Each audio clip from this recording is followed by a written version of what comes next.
The Quran is the scripture of Islam. The New Testament is the scripture of Christianity. It would seem then that the Quran and the New Testament are parallel, but they're not.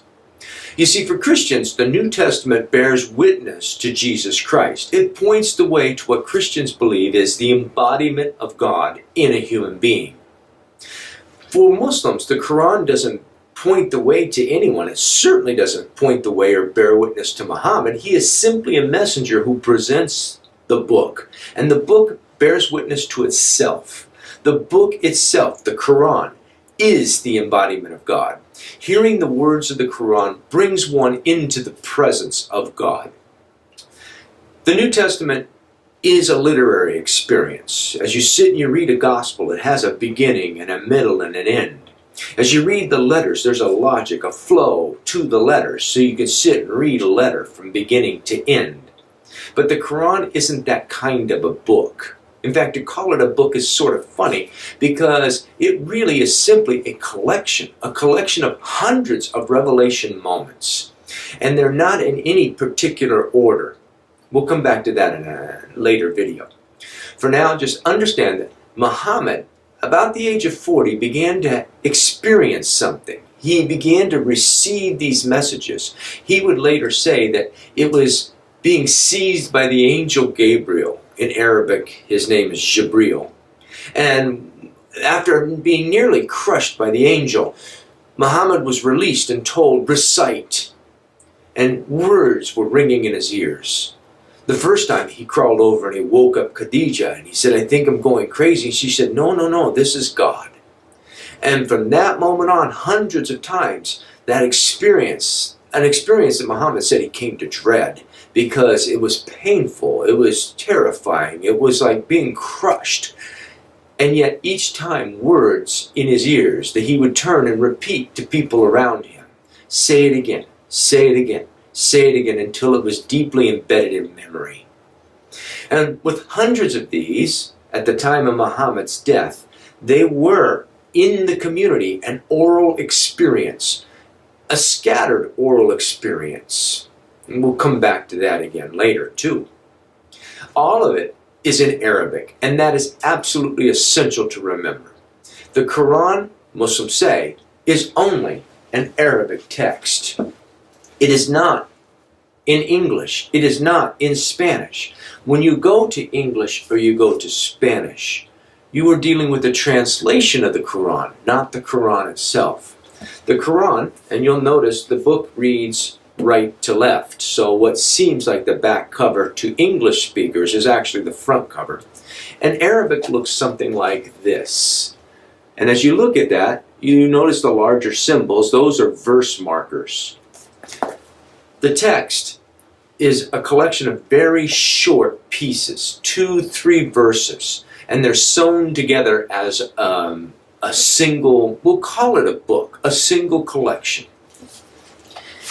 You all know that when you go from one language to another, something happens. You lose something. If you know 2 languages, and I certainly hope either you already do know a second language or you're working on a second language, if you know 2 languages, you know it's impossible to go from one to the other without losing something, without changing something. Try translating an English song into Spanish, or take a Spanish song and translate it into English and see if you can make it work. You won't be able to do it. We have all kinds of things in language that can't duplicate from one language to another. For instance, puns or homonyms. Take the word story. I've mentioned this in class before. The word story has multiple meanings. And so you say, he was on the 3rd story when the fire broke out in the library. We're playing a pun that cannot be duplicated in Spanish, French, Arabic, Hebrew, or Chinese. It is particularly an English experience. So to translate is to lose something. And so it is with the Quran. To translate into English is to lose something. But most Muslims and almost all non-Muslims do not speak Arabic. Makes it kind of hard to read the text, except in translation. And a translation, you want to find a better translation, because translations are never perfect, but some are certainly better than others. This particular translation is by N.J. DeWood. You'll find that on the back. It's the Penguin edition. And you can pick it up on Amazon for probably $12.95 or something like that. Pick it up at Bookman's for $4 or $5. You should get hold of a Quran and read it and get a sense of how it works. In so doing, remember that it isn't put together in a beginning, middle, and an end, but in a very different manner that we'll address. So I do want to read you the very first revelation moment that Muhammad experienced, and it is almost at the very end of the book, in chapter 96, where the first time Muhammad experiences the angel Gabriel, he's told, recite in the name of your Lord who created man from clots of blood. Recite, your Lord is the most bountiful one who by the pen taught man what he did not know. Indeed, man transgresses in thinking himself his own master, for to your Lord all things return. In that set of verses is the core message of the Quran. First and foremost, note, recite, ikra, which is from the same word as Quran. So Quran itself means recitations. Recite, proclaim, read. It can be any of those particular words. And Muhammad is told, recite in the name of your Lord who is revealed by the pen that which man did not know. By the pen. Remember, this is the very first moment of revelation to Muhammad. So there is no text. And in fact, there will be no written Quran until decades after Muhammad's death. So, taught by the pen, that which we did not know, must be referring to something else. That something else is probably the scriptures of Judaism and Christianity. The Quran does not see itself as a replacement of the others, but instead as one more experience of what the others were.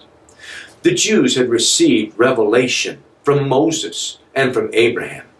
The Christians had received revelation from Jesus of Nazareth, Jesus Christ.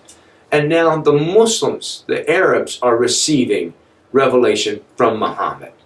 God has come to the Arab peoples in the same way he had come to the Hebrews and to the Christians, to the Romans.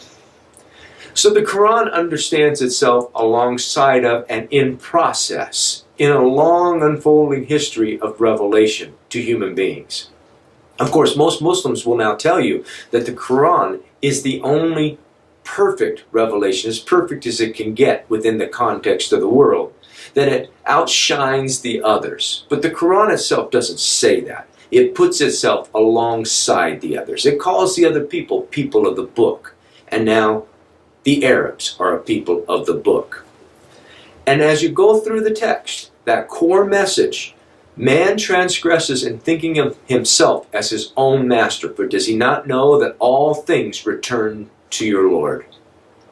It's a message of social justice. It's a proclamation of responsibility for the rich to take care of the poor.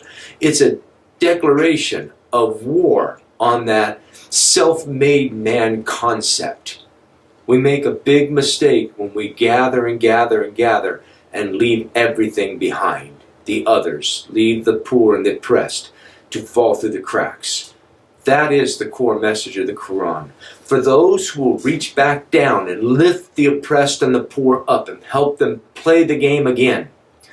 For those is prepared paradise, an endless experience of the divine. But for those who oppress the poor and ignore their plight and do nothing to help put them back in the playing field, for them has been prepared hell. The Quran's core message is a message of responsibility of all of us to each other. We'll come back to that again in a little bit too.